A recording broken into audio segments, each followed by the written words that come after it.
My colleagues, this amendment is clearly the most important amendment that we'll be voting on this year. It has so many ramifications behind it, and we know what those ramifications are because our offices have emails, fax machines, and telephones. We've heard some facts and we've heard some rhetoric. The Majority Leader told us about what could be lost. Those amounts are not realistic.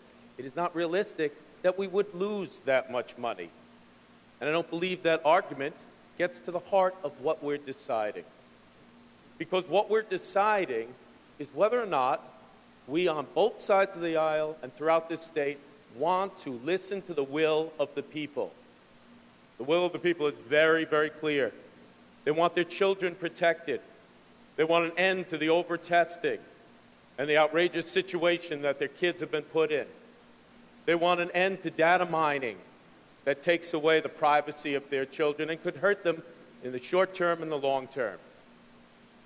It's as clear as can be.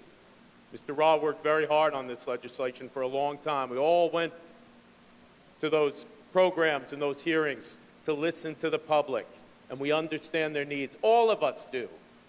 And no one should be ignoring the will of the public.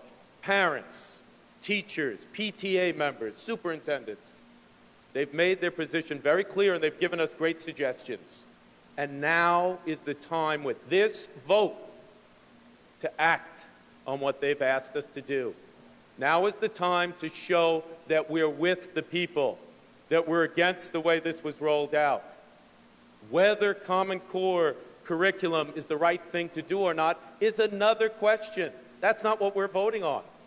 And this bill would include the experts to make those decisions on how that should be rolled out. So now is the time to decide. If you vote for it, you're with your constituents.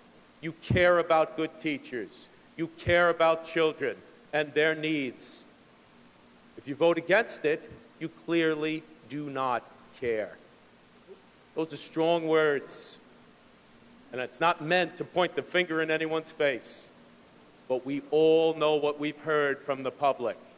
So do you go with the perception of what you should be doing, or do you listen to the people who sent us here? It's just that clear. A yes vote will prove that you're with the public. Thank you.